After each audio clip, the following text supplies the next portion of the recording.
Hello, in this tutorial video, I'm really pleased to be able to present our MoneyFIT, which is one of our advanced money management tools and insight tools that we have here on the Moorr platform.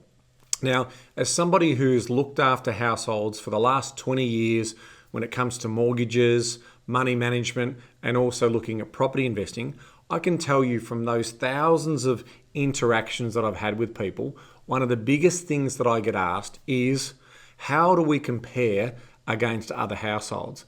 And that's exactly what the MoneyFIT tool does. It compares you against your peers. So I'm going to show you now through this tutorial how you go about doing that and also where the benefits live in being able to do that. So what are we waiting for? Here we have on our screen Financial Piece 1 and Financial Piece 2. Now they are a couple in their late 20s, they're 28 years of age, and so I'm going to take you into the web or desktop version of the platform, and I'm going to look under these money tools, and you can see here is MoneyFIT. Now when we open up MoneyFIT, we're going to be given lots of information. Now it's really critical to understand that this is anonymized data. So we're not using anyone else's information in regards to their identity or any private information at all.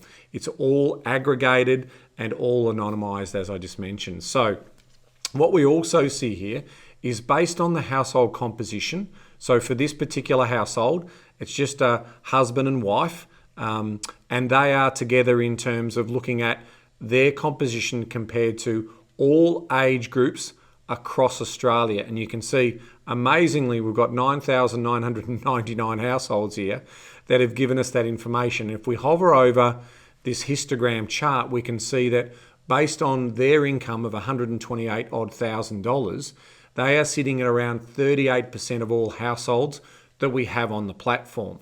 So if we do a little bit further digging, we can then start to see, so put them into their correct age bracket for their household composition, and they live in Victoria, you can then start to see how that information then changes. So in this particular case, we can now see that they're in the 125 to 150 band, and there are 370 households above them and 188 households below them based on the data that's been collected and again authenticated around whether it's valid data or not. So that is one insight in terms of looking at income.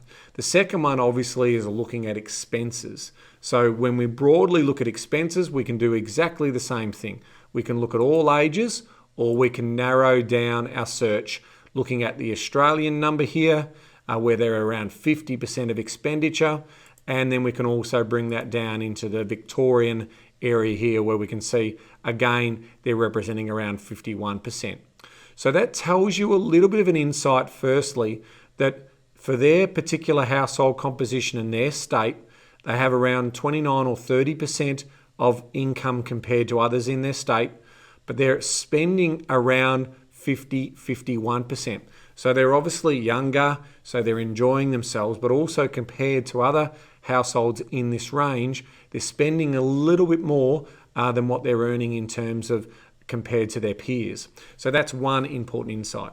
We want to go now deeper into looking at expense items, and I'm going to go straight into looking at their age group, looking at Victoria, and I'm going to use one example which is on the top of everyone's lips at the moment, and that is electricity. So we can see here, what's interesting is it's certainly not the electricity price. So they may have solar or solar battery combinations, or they may not have entered their information correctly.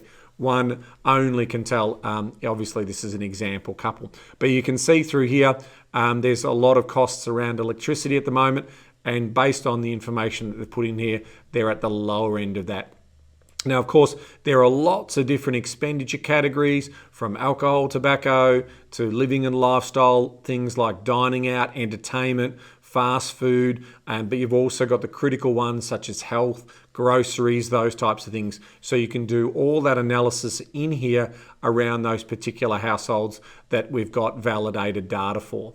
Moving along, we can now start to think about their annual surplus. So across Australia, for all age groups, their surplus is sitting at around 71%. So that's a strong surplus compared to everyone else in that age group. Going down into their particular region, we can start to see, does that deteriorate, or it sits around 52%. So again, starting to think about that the actual surplus that they're generating is around half of what some of the other people who are also generating that information based on 159 anonymised houses as well.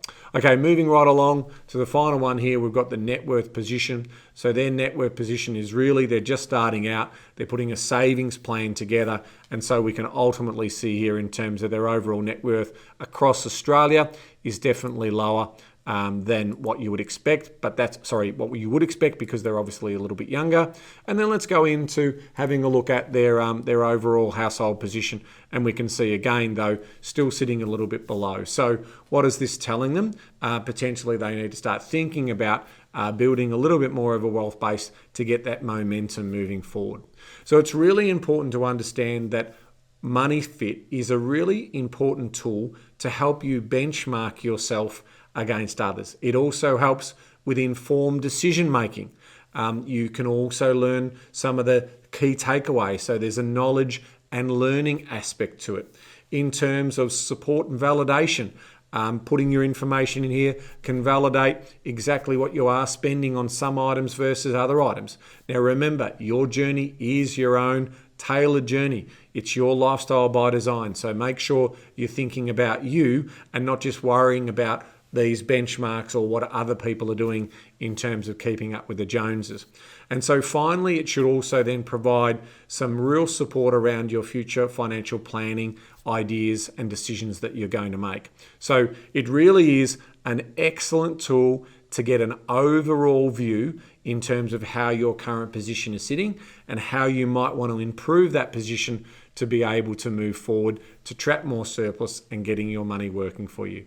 So there you go. That's an overview, introductory information session on MoneyFIT. I hope you've enjoyed that. There are lots of other key educational and learning tools available inside the Moorr platform. If you head to the Knowledge Centre, which you'll be able to open up and see lots of that other information as well. So until next time, always remember, knowledge is empowering, but only if you act on it. And also remember, more is there to help you achieve more with more. So hopefully you'll be able to get educated and continue on life's journey of financial independence towards financial peace.